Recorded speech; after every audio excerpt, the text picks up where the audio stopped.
Hello, doctor Mini PG, specialist gynaecologist, Al Rukkan medical centre, Ajman. ഇന്ന് നമുക്ക് folic acid എടുക്കേണ്ടതിൻ്റെ ആവശ്യകതയെ പറ്റിയിട്ട്, പ്രഗ്നൻസിയിൽ ഫോളിക് ആസിഡ് എടുക്കേണ്ടതിൻ്റെ ആവശ്യകതയെ പറ്റിയിട്ട് ഒന്ന് ചർച്ച ചെയ്യാം. ഫോളിക് ആസിഡ് എന്നത് ഒരു വാട്ടർ സോളിബിൾ ആയിട്ടുള്ള B9 വിറ്റാമിൻ ആണ്. ഈ വിറ്റാമിന് ഈ കോശങ്ങളുടെ വിഘടനത്തിനും കുട്ടി രൂപാന്തരപ്പെടുന്നതിനും വളരെ അത്യാവശ്യമാണ്. അതേപോലെ DNA സ്ട്രക്ചർ ഉണ്ടാക്കുന്നതിനും ഈ വിറ്റാമിന് ഒരു റോളുണ്ട്. അപ്പോൾ പ്രഗ്നൻസി എന്നുള്ളത് ഒരു എഗ്ഗും സ്പേമും ചേർന്നിട്ട് ഒരു എംബ്രിയോ ഉണ്ടായി, അത് സെൽ ഡിവിഷനിലൂടെയാണ് ഓർഗനോജനിസിസ് നടന്ന് ബേബി ആയിട്ട് രൂപാന്തരപ്പെടുന്നത്. ഇത് നടക്കുന്നത് ആദ്യത്തെ 3 മാസങ്ങളിലാണ്. അപ്പോൾ ഈ 3 മാസങ്ങളിൽ സെൽ ഡിവിഷൻ ധാരാളമായിട്ട് നടക്കുന്ന അവസ്ഥയായതുകൊണ്ട് ഫോളിക് ആസിഡിൻ്റെ ആവശ്യകത കൂടുതലാണ്. അതുകൊണ്ടാണ് പ്രഗ്നൻസിയിൽ ആദ്യത്തെ 3 മാസം ഫോളിക് ആസിഡ് കഴിക്കണം എന്ന് പറയുന്നത്. ശരിക്കും പറയുകയാണെങ്കിൽ പ്രഗ്നൻസി ട്രൈ ചെയ്യുന്നവർ പ്രഗ്നൻസി ആവുന്നതിന് 3 മാസം മുമ്പ് മുതൽ തന്നെ ഈ ഫോളിക് ആസിഡ് കഴിച്ചു തുടങ്ങേണ്ടതാണ്.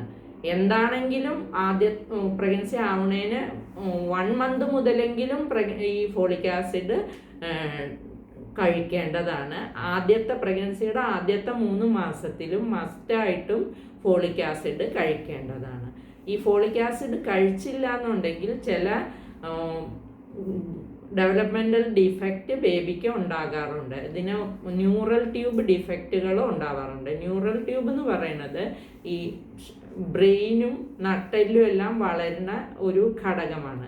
ഈ ന്യൂറൽ ട്യൂബിൽ നിന്നാണ് ഈ ബ്രെയിനും നട്ടെല്ലും ഡെവലപ്പ് ചെയ്ത് വരുന്നത്. അപ്പോൾ അതിനുള്ള ചില പ്രശ്നങ്ങളെല്ലാം ഉണ്ടാവാറുണ്ട്. അത് സ്പൈന ബൈഫിഡ എന്ന് പറയും. അത് നട്ടെല്ലിൽ ചെറിയ വിടവ് വന്നിട്ട് ഈ സുഷുമ്ന നാഡി പുറത്തേക്ക് തള്ളി വരുന്ന അവസ്ഥയാണ്. അതേപോലെ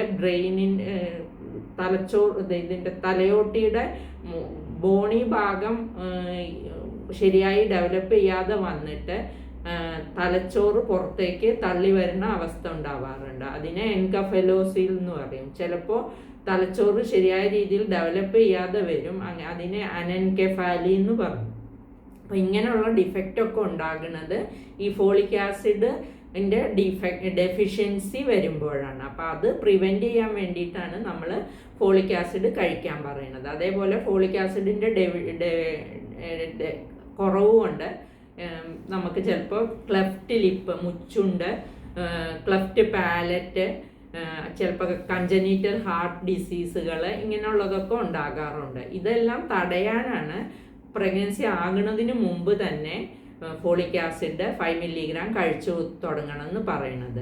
പിന്നെ അതേപോലെ ഈ എപ്പിലെപ്സിക്ക് മരുന്ന് എടുക്കുന്നവർക്ക്, ഡയബറ്റീസ് ഉള്ളവർക്ക്, ട്വിൻ പ്രഗ്നൻസി ഉള്ളവർക്കൊക്കെ ഫോളിക് ആസിഡിൻ്റെ അളവ് കൂടുതലായി വേണ്ടി വരാം. അപ്പോൾ അങ്ങനെയുള്ളവരും മസ്റ്റായിട്ടും പ്രഗ്നൻസി ആകുന്നതിന് മുമ്പ് തന്നെ ഫോളിക് ആസിഡ് കഴിക്കേണ്ടതാണ്. അങ്ങനെ ഫോളിക് ആസിഡ് കഴിക്കുകയാണെങ്കിൽ നമുക്ക് ഈ വിധത്തിലുള്ള ബേബിയുടെ ഡെവലപ്മെൻ്റൽ പ്രോബ്ലംസ്, ഈ ന്യൂറൽ ട്യൂബ് ഡിഫക്റ്റുകൾ, ഇതെല്ലാം തടയാൻ പറ്റും.